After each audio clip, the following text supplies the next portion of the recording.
Carl Jung's concept of the shadow isn't just an abstract force hiding in the unconscious. It's a living presence, one that shows up most vividly in our closest relationships. You felt it before, that strange, quiet sense of mistrust around someone you love, that subtle discomfort behind the smile, the feeling that something darker might be directed at you. Jung revealed that hatred rarely shows up in its raw form. It wears disguises. It hides in behavior that our conscious mind scrambles to justify. And the more intimate the relationship, the more polished the disguise. The most disturbing part is this: the closer the person is to you, the more sophisticated their shadow becomes. Most people don't realize that these negative feelings projected onto us say more about their own buried wounds than about anything we've done wrong. Jung's wisdom gives us a brutal but illuminating lens. Recognizing these patterns isn't about feeding paranoia. It's about developing real discernment and deep compassion. Compassion not just for others, but for ourselves, for having been the target of someone else's unconscious chaos. There's a crucial difference between genuine intuition and distorted projection. And today we're exploring how to spot that difference through signals Jung identified in decades of human observation. One of the subtlest, most toxic signs is persistent low-level criticism, disguised as concern. Think of the person who always points out the tiniest flaws in your choices, your looks, your ideas, but wraps it in a tone of loving care. Jung identified this exact pattern as one of the most insidious ways the shadow gets projected. When someone says, "I'm only saying this because I care," but your gut feels smaller every time they speak, that's your intuition ringing the alarm. Something isn't congruent. And that confusion, that internal contradiction, is the psychological war Jung saw countless patients lose until they learned to name what was actually happening.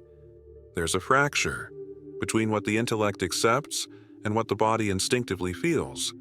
Subtle criticisms never arrive in isolation. They form a pattern. Slowly, methodically, they wear down your confidence, draining your sense of certainty one small cut at a time. Jung and depth psychology revealed something few people are ready to accept.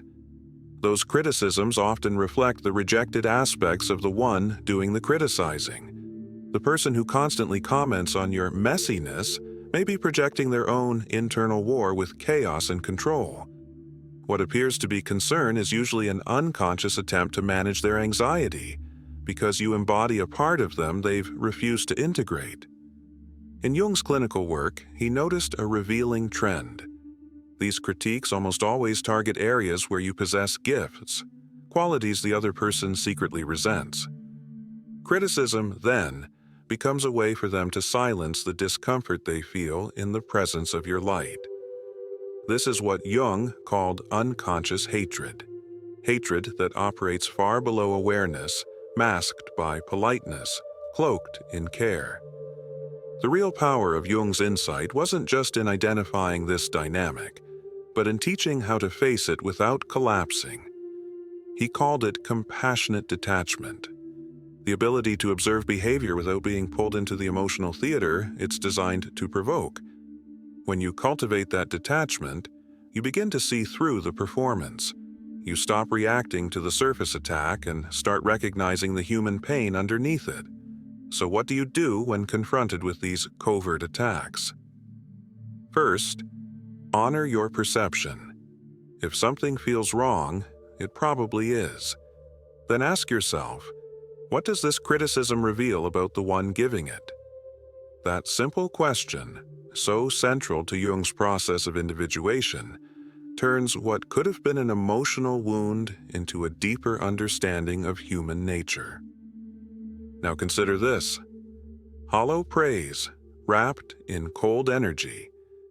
Have you ever received a compliment that made you feel worse instead of better? "You're so put together," they say, or "I'm shocked you got that job," offered with a smile on the mouth, but eyes that stayed cold, distant, unreadable. This phenomenon, what Jung categorized as an incongruence between verbal content and energetic transmission, is one of the clearest manifestations of the projected shadow. To Jung, the eyes truly are the windows to the soul. They rarely lie. Even when the words are carefully chosen, the gaze tells a different story. And that's what makes this signal so unsettling, the sensory conflict it creates inside us. We hear warm words, but we feel cold energy.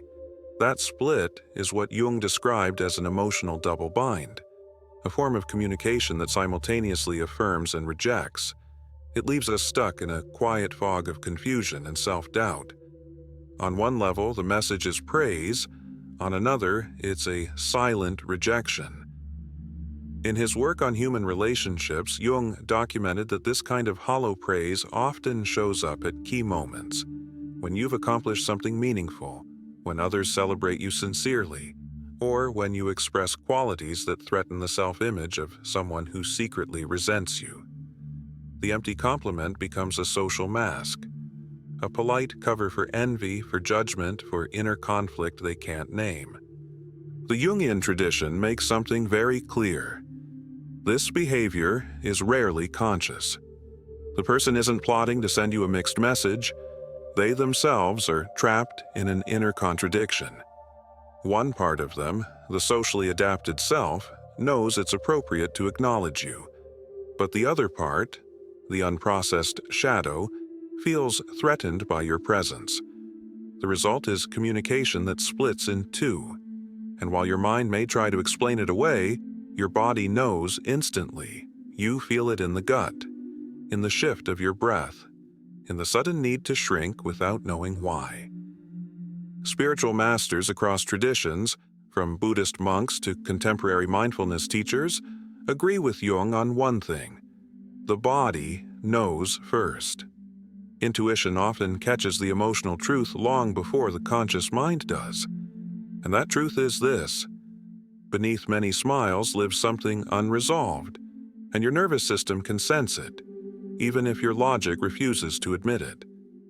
When we feel uneasy after receiving what appears to be a positive compliment, we're not being hypersensitive, we're accessing a deeper kind of knowing, a direct, embodied intelligence that registers truth long before the mind does. So how do we respond to this kind of contradictory communication? Jung would point us toward what he called integrated listening, the practice of tuning into not just the words, but the entire transmission: tone, facial expression, body language, and most importantly, how we feel in the presence of that person's energy. This kind of conscious perception allows us to navigate the murky waters of human relationships with greater clarity. Because some of the most destructive messages are never spoken at all. They live in long silences. And the truth is, what unsettles us more deeply? Harsh words or heavy silence? Jung discovered that hostile silence is one of the most powerful forms of passive aggression. You reach out, express something vulnerable, ask a question, and in return, you get a wall, dense, cold, invisible. Not the kind of silence that arises from deep contemplation, but the kind crafted to withhold, to punish without words. In Jung's view, this silence isn't empty. It's charged with unspoken emotional content. In his clinical practice, he found that many patients suffered more from what was never said than from any explicit confrontation. This form of omission creates what he called psychic contamination, relational spaces where unresolved tension fills the room, even in mundane conversation. Ancient contemplative traditions, especially in Zen and Taoist schools, make a crucial distinction. There is silence that nourishes, and silence that strangles. The first opens the heart, the second collapses it. And the body always knows the difference. In the presence of toxic silence, we often feel pressure in the chest, tightness in the throat, or the compulsion to fill the void with words. These somatic cues are not overreactions. They are accurate instruments sensing an emotional field that has turned suffocating. Jungian psychology identifies this behavior as a clear manifestation of resistance to genuine kindness, the inability to receive warmth without turning it into withdrawal. When someone consistently responds to your vulnerability or success with silence, they're not just being quiet, they're unconsciously communicating something far more brutal. I refuse to join you in your experience. I refuse to validate your reality. And when this becomes a pattern, it reveals an unconscious strategy to maintain emotional distance, often driven by shame, resentment, or a deep fear of intimacy. What makes these silences especially dangerous is their built-in ambiguity. When confronted, the person can easily retreat behind vague defenses. I was just thinking, or I didn't know what to say. This ambiguity disorients you.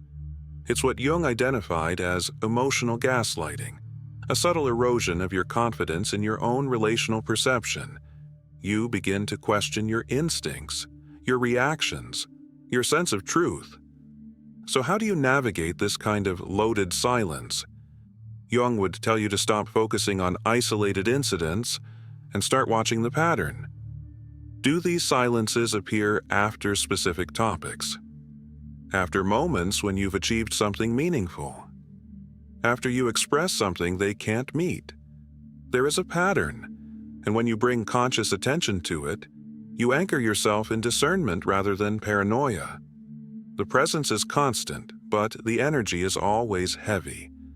Jung described a disturbing paradox in relationships filled with unconscious hostility. The person who secretly harbors negative feelings toward you often remains strangely close. They show up to your life events. They linger around you. But their presence leaves you drained, not nourished. After spending time with them, you find yourself asking, why do I feel so emptied when nothing overtly negative happened? Jung discovered over decades of clinical observation that this kind of energetically dissonant closeness is one of the most complex and subtle manifestations of a fragmented shadow. It's a presence that doesn't attack, but absorbs, a connection that offers no intimacy, only extraction. This person is drawn into your orbit not in spite of the conflicting emotions you stir in them, but because of them. At the unconscious level, they stay close to monitor, to compare, and to secretly validate their own negative projections about you. This dynamic is what Jung described as fascination with the shadow. We are simultaneously repelled by and magnetically pulled toward what activates our unresolved complexes. The one who resists your light, who resents your peace, cannot simply walk away. There's an energetic tether that keeps them near, a heaviness that lingers. Spiritual traditions have described these people for millennia. They called them energy vampires, not monsters, just people who, often without realizing it, feed off the vitality of others through subtle emotional extraction. In Jungian terms, this is called unconscious energetic compensation. Instead of developing inner resources, they attempt to regulate their own instability by draining yours. And here's the critical question. How do you know if what you're perceiving is real, or just paranoia? Jung offered a precise filter. Observe your energy levels before and after the interaction. If there's a consistent pattern of depletion, regardless of what was said, you're not imagining things. You're registering a subtle, but very real, energetic reality. Contemporary neuroscience confirms what Jung intuited. Mirror neurons and resonant limbic systems allow our bodies to track the emotional states of others, even when their words try to hide it. The unexplained fatigue you feel after certain interactions isn't irrational. It's neurological, a direct physiological response to nonverbal tension. But the answer isn't to demonize the person, it's to recognize the dynamic. Because once you name the pattern, you begin to break its grip. and the unconscious can no longer use your soul as collateral. As Jung often emphasized, becoming aware of these subtle interactions without collapsing into victimhood is a crucial step in the path of individuation. It's how we evolve from passive recipients of unconscious projection to fully embodied participants in our own psychological lives. One of the most unsettling yet revealing cues is the controlled smile, the one that doesn't quite reach the eyes. You've felt it. That moment when someone smiles, but something doesn't sit right. The face smiles, but the eyes stay silent. Jung saw this not as paranoia, but as perception. He meticulously documented how this restrained smile, measured, polite, but emotionally hollow, often masks unconscious superiority, judgment, or veiled comparison. This is what Jung classified as false behavior, a misalignment between the social persona and the true emotional current underneath. What makes it even more fascinating is that these facial incongruences happen in microseconds. Emotional flashes so quick the conscious mind can't process them. But your limbic system does. Instantly. And it knows when something is off. Jung observed that these smiles tend to surface in specific moments. When you share an achievement, express confidence, or receive praise from others. Their timing betrays their purpose, not to celebrate you, but to subtly undermine you, to signal disapproval while maintaining the appearance of support. It's what Jung called double communication, messages that contradict themselves spoken through the split body of a fractured psyche. Buddhist contemplative traditions offer a similar insight through the concept of shameful admiration, the human capacity to recognize beauty or value in another while simultaneously resenting it. The restrained smile is a perfect embodiment of that duality. Surface-level praise fused with internal resistance. That's why the expression feels artificial, because it is. It's not one message, it's two, pulling in opposite directions.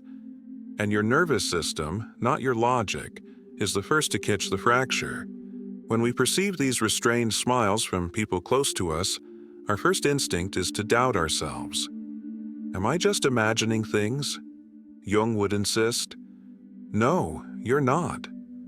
Our perceptual system has evolved over millions of years to detect microsignals in facial expression as a means of social survival. The discomfort you feel isn't paranoia. It's data. Emotional intelligence rooted in evolutionary biology. Jung invites us to go deeper. What does this behavior reveal about the person's inner conflict? The restrained smile often signals a hidden war between a conscious desire to appear supportive and unconscious impulses of competition, shame, or resentment. It's not that the person is malicious. It's that they haven't yet integrated the darker parts of themselves. So how do we respond? Not with confrontation. That usually triggers denial or defensiveness. Jung would suggest cultivating the observing ego, the inner witness that sees the pattern without reacting to it.